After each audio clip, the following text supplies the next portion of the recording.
Бүгүнкү биздин темабыз файлдар жана папкалар. Бүгүнкү сабактын аягында силер файл менен папканын айырмасын так түшүндүрүп бере аласыңар. Файл бул компьютерде сакталган белгилүү бир маалымат, ал эми папка файлдарды жана башка папкаларды ирээттүү сактоого жардам берген контейнер сыяктуу, ошондой эле файлдарга туура ат коюуну жана аларды керектүү папкаларга сактоону үйрөнөбүз. Мисалы, бардык сүрөттөрүбүздү бир жерге, документтерибизди башка жерге, презентацияларды дагы папкага сактасак, кийин керектүү маалыматты табууга бизге жеңил болот. Демек, бүгүнкү сабактын негизги максаты компьютердеги маалыматты тартиптүү сактоого үйрөнүү.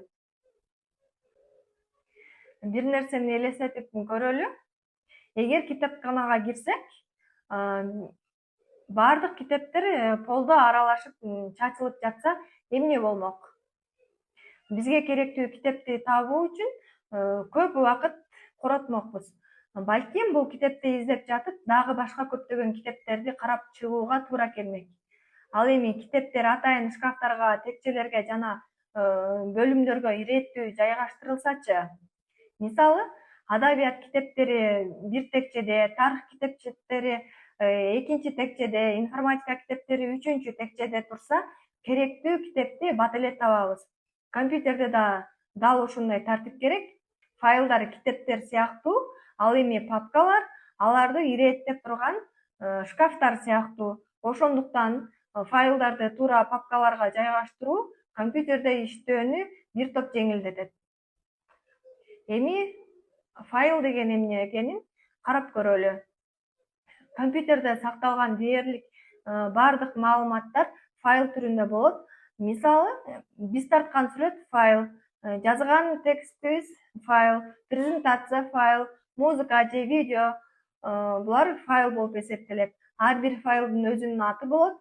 Файлга ат коюу аркылуу биз анын эмне экенин оңой түшүнө алабыз. Мисалы, сүрөт болсо, мисалы, сүрөтүбүзгө менин сүрөтүм, документке үй тапшырмасы, презентацияга информатика деген ат койсок болот. Файлдын атын коюуда атайын тыюу салынган белгилерди колдонууга болбойт. Ошондуктан файлдын атын жөнөкөй, түшүнүктүү жана маанисине ылайыктуу коюу керек. Эми файлдын кеңейтүүлөрүнө бир аз көңүл буралы. Файлдын аталышындагы чекиттен кийинки бөлүк анын түрүн аныктоого жардам берет. Мисалы, JPG деген кеңейтүү көбүнчө сүрөт файлдарында колдонулат. Ал эми текст, жөнөкөй тексттик файлдын кеңейтүүсү. Мындан тышкары башка кеңейтүүлөр да бар. Мисалы, документтерде DocX, презентацияларда PPTX, айрым электрондук таблицаларда XLX кеңейтүүлөрү колдонулат. Демек, файлдын кеңейтүүсүнө карап, анын кандай маалымат камтыганын болжол менен аныктай алабыз. Бирок кээ бир учурда компьютерде файлдын кеңейтүүсү экранда көрүнбөй калышы мүмкүн. Бул операциялык системанын жөндөөлөрүнө байланыштуу болот. Ошондуктан эң негизги файлдын атын жана анын түрүн айырмалай билүү. Эми папка жөнүндө сүйлөшөлү. Бизде файлдар көп болсо, аларды бир жерге аралаштырып сактоо ыңгайсыз болот.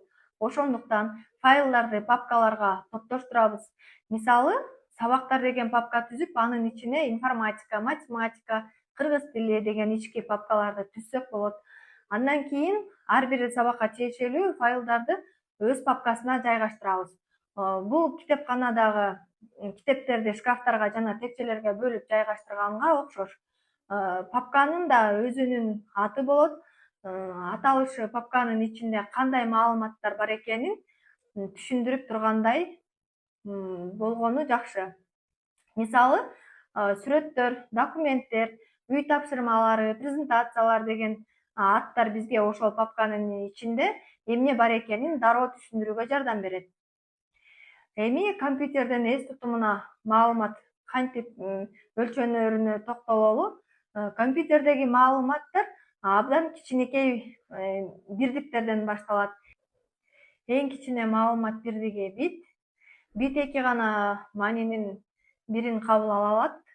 0 же 1. Ал эми 8 бит 1 байтты түзөт. Мисалы тексттик маалыматтарды сактоодо байт жана андан чоң өлчөмдөр колдонулат.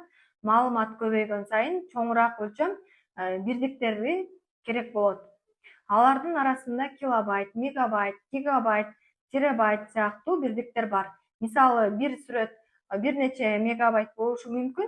Ал эми чоң видеолор бир нече гигабайт орун ээлеши мүмкүн.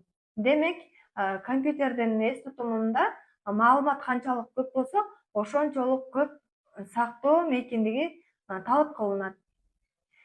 Эми алган билимибизди практика жүзүндө көрөлү. Эми компьютерден 5-класс деген папканы табабыз. Анын ичине кирип өзүбүздүн фамилиябыз менен жаңы папка түзөбүз. Мисалы, фамилияңар Абдиев болсо, папканы Абдиев деп айтабыз. Эми жаңы түзгөн жеке папкалардын ичине дагы 3 папка түзөбүз. Документтер, сүрөттөр, презентациялар. Бул папкалардын ар бири өзүнүн максатына ылайык колдонулат.